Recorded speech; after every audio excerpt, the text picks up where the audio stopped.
Hey friends, back for chapter 43. All right, we weren't always homeless, Zero said. I remember a yellow room. How old were you when you, Stanley started to ask, but he couldn't find the right words. Moved out? I don't know, I must have been real little because I don't remember too much. I don't remember moving out. I remember standing in a crib with my mother singing to me. She held my wrists and made my hands clap together. She used to sing that song to me, the one you sang. It was different, though. Zero spoke slowly, as if searching his brain for memories and clues. And then later, I know we lived on the street. But I don't know why we left the house. I'm pretty sure it was a house and not an apartment. I know my room was yellow. It was late afternoon. They were resting in the shadow of the thumb.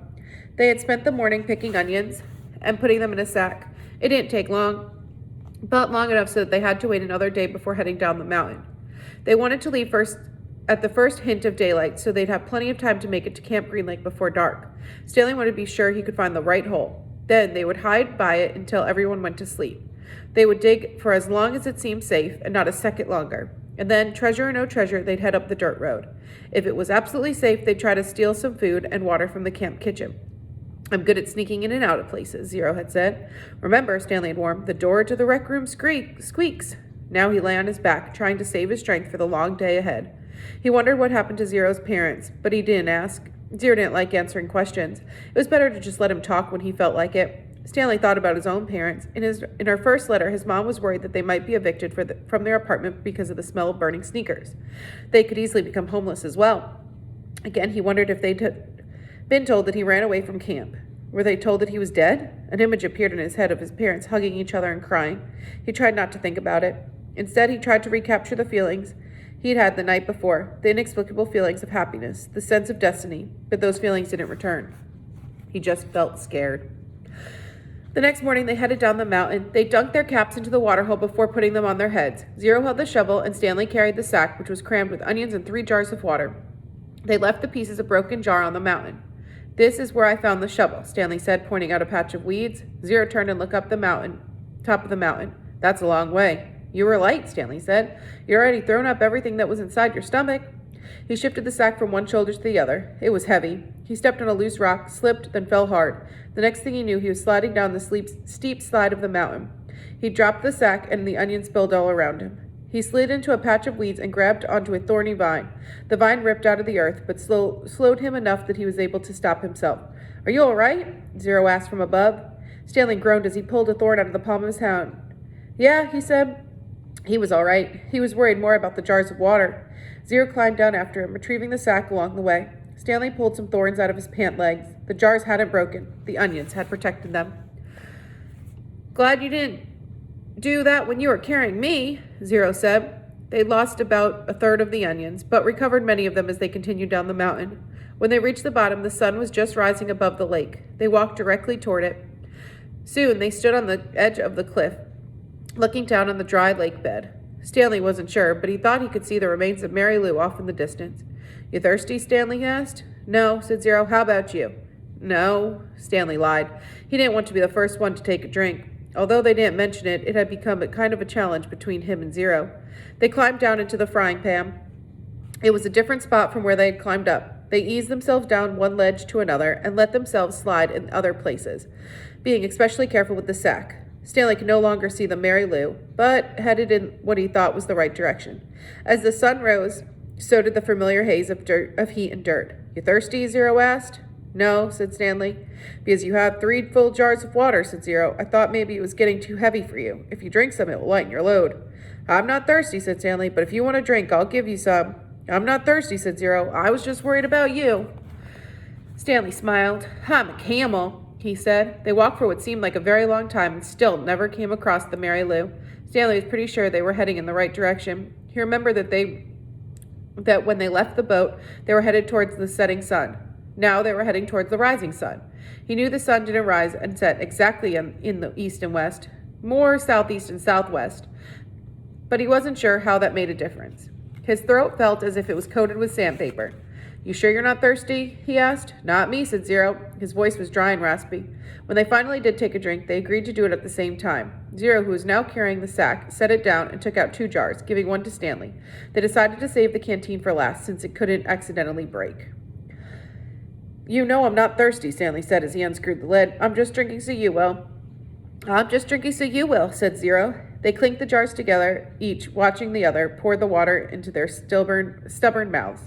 Zero was the first to spot the Mary Lou, maybe a quarter-mile away, and just a little off to the right. They headed for it. It wasn't even noon yet when they reached the boat. They sat against the shady side and rested. I don't know what happened to my mother, Zero said. She left and never came back. Stanley peeled an onion.